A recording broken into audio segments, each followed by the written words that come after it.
Assalamualaikum warahmatullahi wabarakatuh.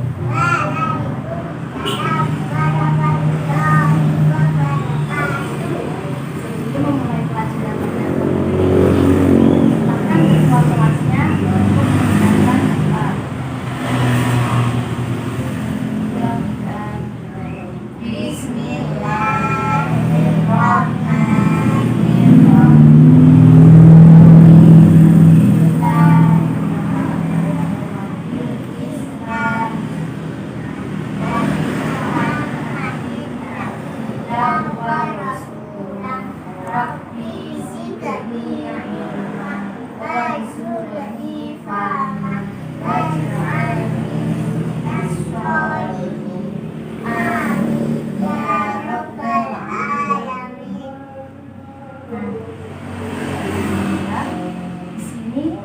Apa kabar kalian hari ini? Alhamdulillah, luar biasa, Allahu Akbar. Apa kabar kalian? Kalian jawab seperti itu ya. Bagaimana kabar kalian hari ini? Alhamdulillah, luar biasa, Allahu Akbar. Yes. Kali ini Ibu akan melanjutkan materi yang telah kita bahas minggu lalu, yaitu materi tentang keberagaman agama yang ada di Indonesia. Nah, Ibu akan menjelaskan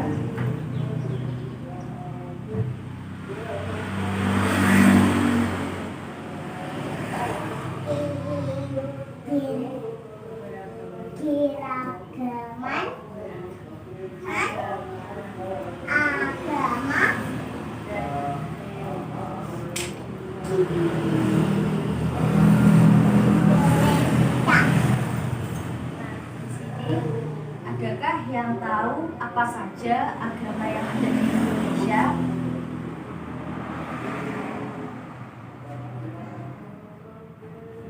Iya, silakan Asila.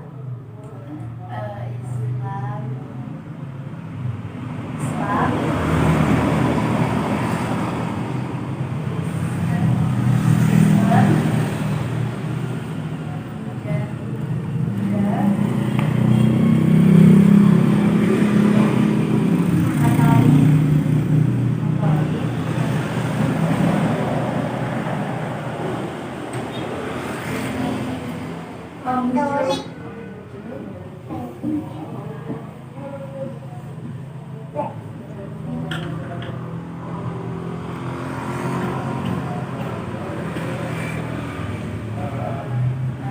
Kurang satu.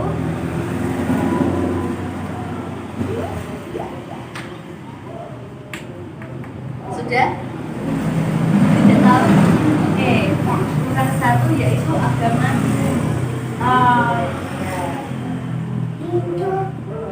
ya, di sini ada 6 agama yang diakui di Indonesia dan masing-masing memiliki kitab suci yang dianut oleh masing-masing agama ini dan hari raya yang dirayakan oleh ke-6 agama ini. Mengapa agama di Indonesia dan guru akan memutarkan video yang menjelaskan mengapa kok agama di Indonesia ini yang diakui cuma 6. Nah, silahkan. Ini Ibu akan menanyakan. Ibu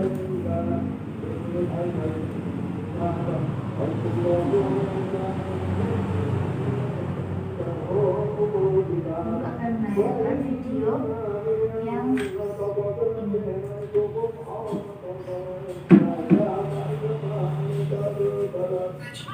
Daging sapi, ada barang dan hal lain yang diekspor dari negara lain ke Indonesia yang begitu lemah.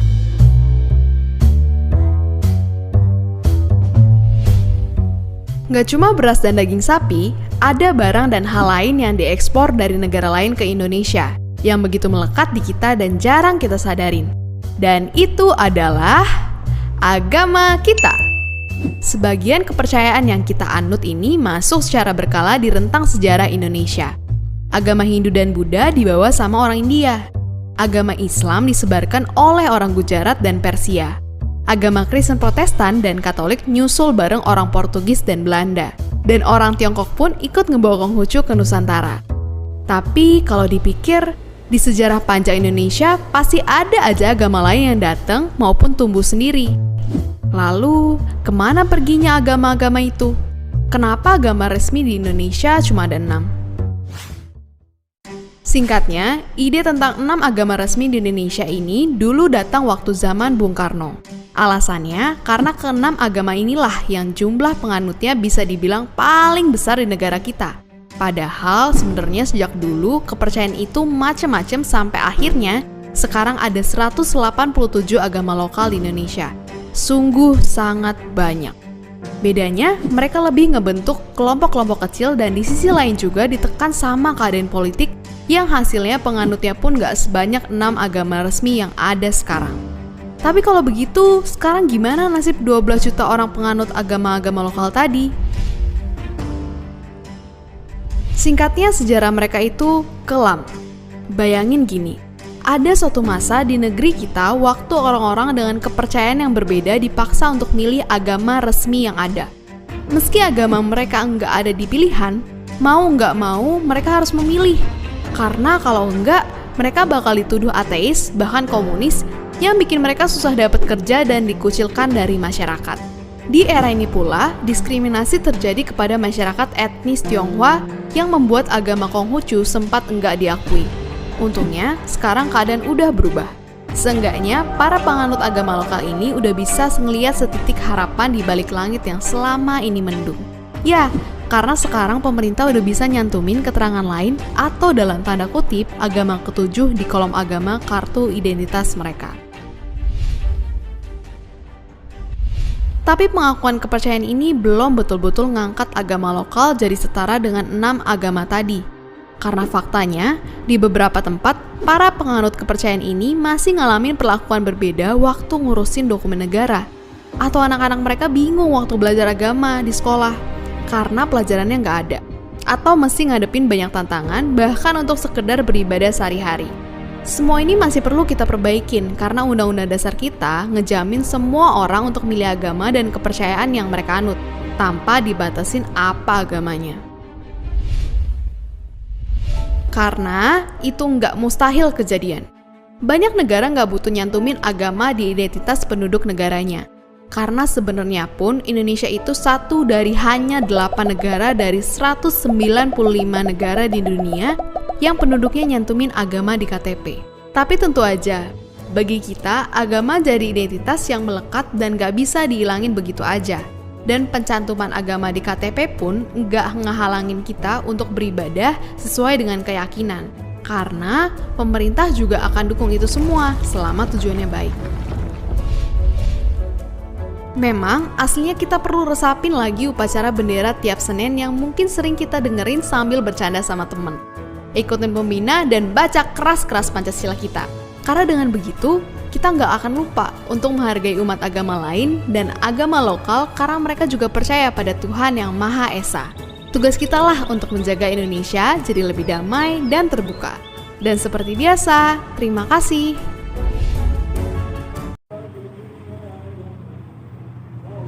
Kalian sudah mengerti kan mengapa agama yang diakui di Indonesia itu cuma ada 6? Nah, baik, guru akan melanjutkan apa saja kitab hari raya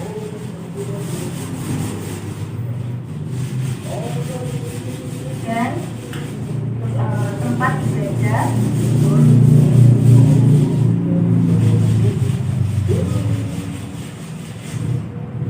ke-6 agama ini. Coba kalau kitab agama Islam Al-Quran ada, benar sekali. Hari raya umat Islam adalah hari raya Idul Fitri.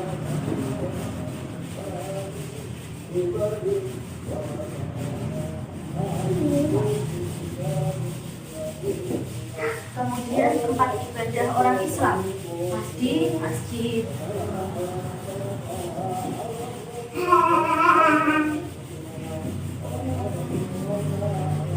Ini yang agama Islam ya. Kemudian kitabnya agama Kristen. Alkitabnya.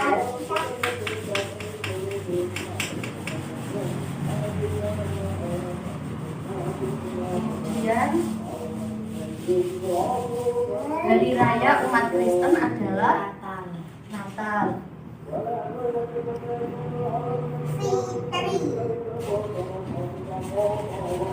Kemudian tempat ibadah umat Kristen.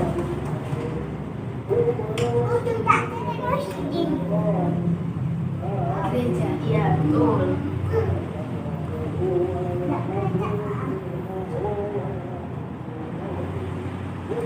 Kemudian yang nomor 3, apa kitab agama Buddha?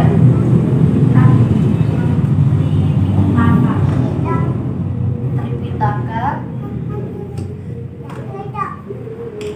Kemudian hari raya agama Buddha adalah Nyepi. Kemudian hari raya agama Buddha adalah Waisak.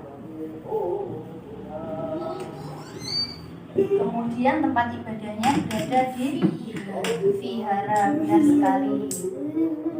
Kemudian yang nomor 4 ada agama Katolik.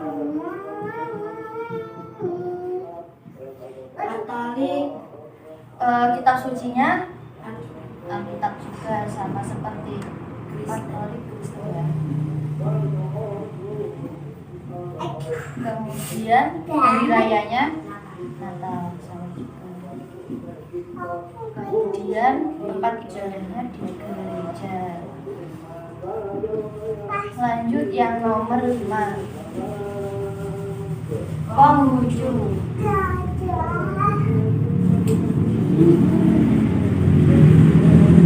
Kitabnya ya.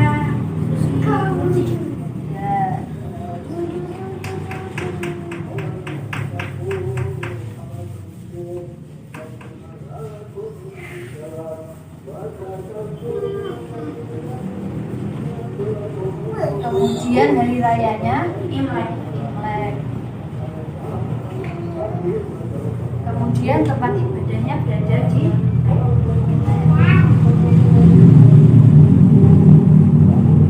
kurang satu agama lagi, yaitu Hindu. Kitab agama Hindu adalah ya benar, Veda. Hari raya agama Hindu Nyepi. Kemudian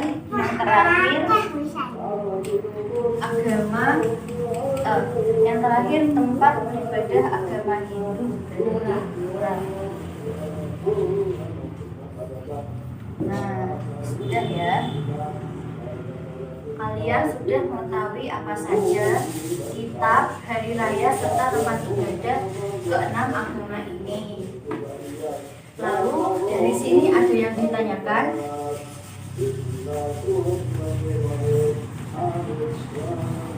Ada yang ditanyakan? Ada, ya silakan. Apa bedanya Kristen, Katolik, dan Protestan? Nah, di sini perbedaan Kristen Katolik serta Kristen Protestan adalah berada pada tanda salib yang ada di gereja. Kalau Kristen Katolik itu ada manusianya ini, atau Yesus ya, ada Yesusnya. Ada Yesus kalau untuk Kristen Katolik.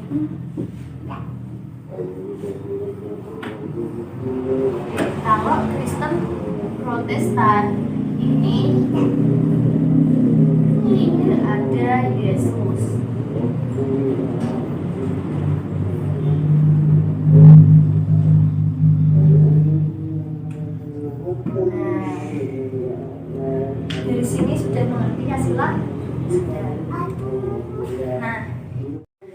setelah mengetahui semua ini, guru akan melanjutkan memberi kalian sebuah lagu untuk mudah menghafalkan keenam keberagaman agama di Indonesia ini.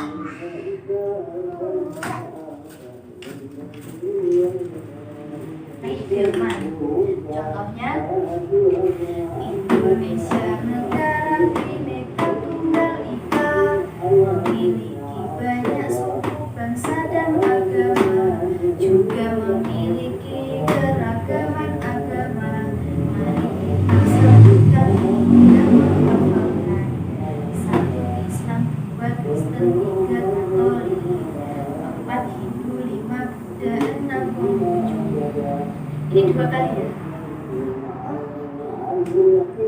Jadi Hindu, Buddha, Konghucu, ya nomor 1 sampai nomor 6 ini diulangi 2 kali.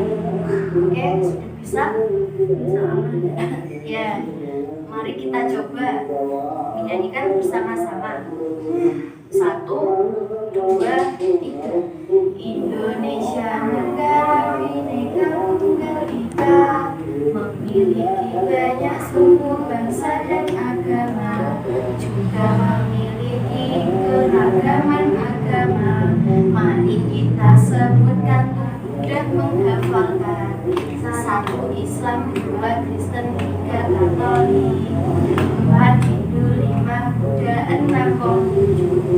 1 Islam, 2 Kristen, 3 Katolik, 4 Hindu, 5 Buddha, 6 Konghucu.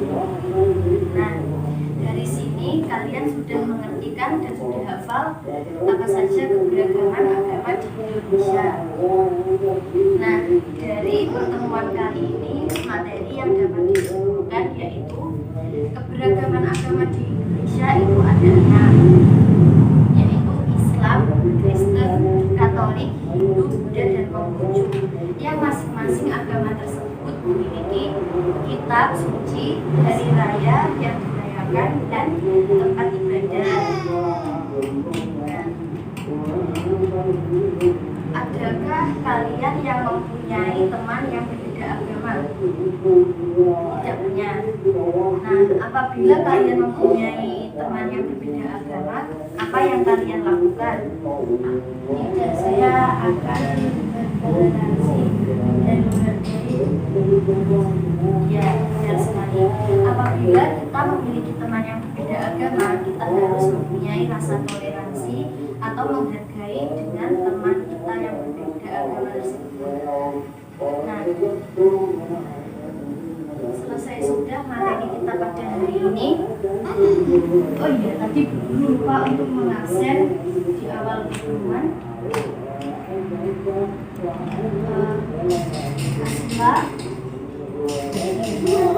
Akbar, Akhir. Sebelum kita akhiri, guru akan memberikan evaluasi atau soal yang harus kalian kerjakan ya. Ini soalnya. Oke. Dan minggu depan dikumpulkan. Mari kita akhiri perjumpaan kita pada kali ini.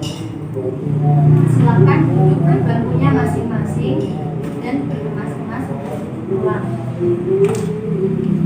Nah, silakan ketua kelas untuk menyiapkan doa. Bismillahirrahmanirrahim.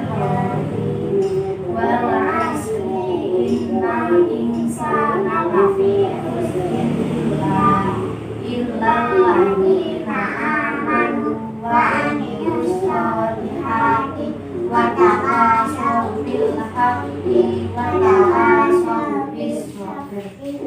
Alhamdulillahi rabbil alamin. Sekian perjumpaan kita pada pagi hari ini. Semoga ilmu yang kita pelajari dapat bermanfaat dan barokah dalam kehidupan kita sehari-hari. Wassalamualaikum warahmatullahi wabarakatuh. Waalaikumsalam warahmatullahi wabarakatuh.